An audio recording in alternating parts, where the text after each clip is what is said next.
Hi guys, Ronnie from Ron Man's Fishing. Today our topic is going to be about leaders, leader links, how to tie it.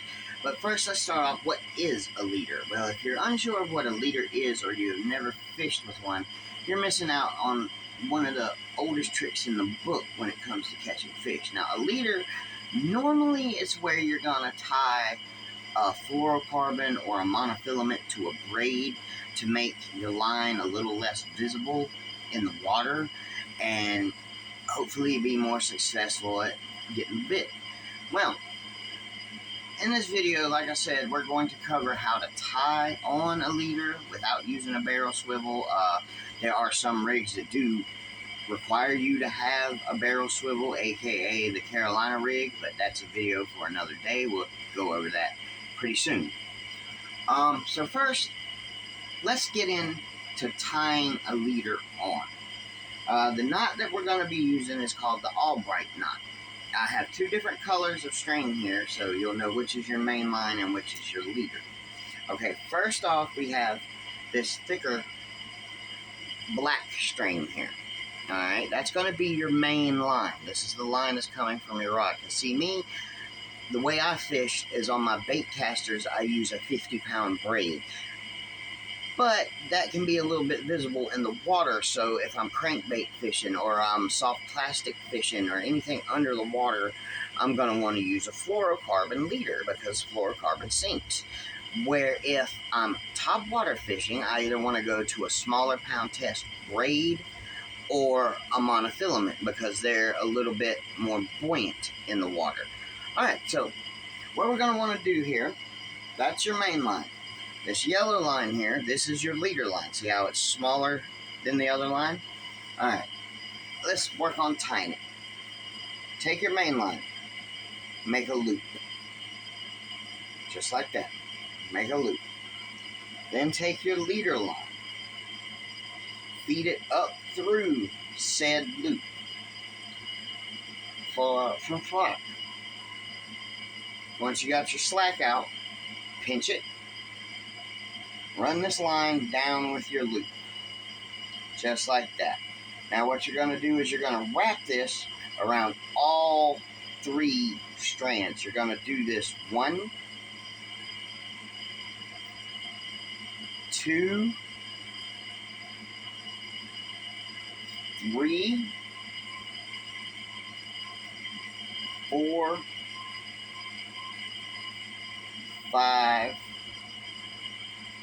6, 7,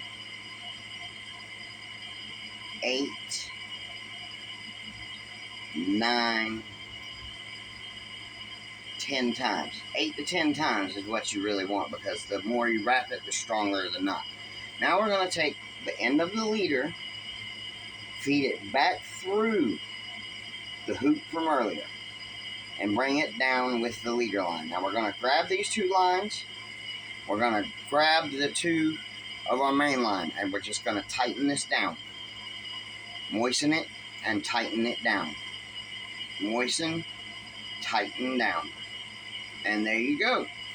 You clip off the tag ends like this. Get as close to that knot as possible.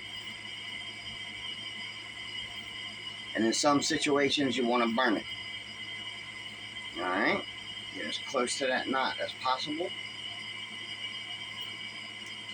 Alright, and there it is. Your leader is now attached to your main line. And if you catch a look at that knot right there, it will slip through the eyes of your your rod with no problem. And that is the Albright knot. Now, that's how we tie leaders on. Now, let's talk about leaders. When would you like to use them? Well, see, I use them all the time because, like I said, I use a 50-pound braid. And then if I'm crankbait fishing, I'll tie on anywhere from a 15 to a 12-pound fluorocarbon leader onto that 50 for crankbait fishing. The same thing with worms, anywhere from a 10 to a 12-pound. If I'm finesse fishing for a drop shot rig, I'll use 12-pound test fluorocarbon leader. Now, leader length is very important. Rule of thumb, if the water is clear, you want a long leader. I'm talking 2.5 foot leader. And where if the water is muddy, you want a much shorter leader, 18 inches to 1.5 feet. It's all you need is a leader in muddy water.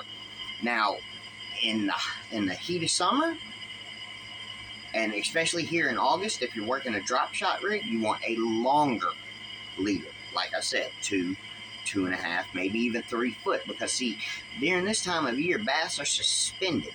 They're not necessarily belly to the bottom of the pond, lake, or whatever it is you're fishing.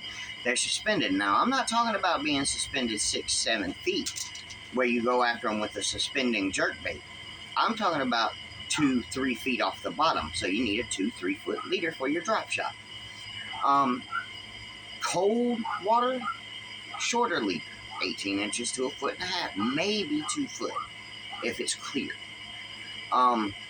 And that's pretty much all you need to know about leaders, is just what pound test you intend on using, what type of fishing you're going to be doing with this leader, how much tensile strength you need that leader to be, and how visible it's going to be in the water. I hope you enjoyed this video. There'll be a new video every Friday from here on out. Once again, I am Ronnie. This is Ron Man's Fishing. If you'd like, please subscribe and like the video. Thank you.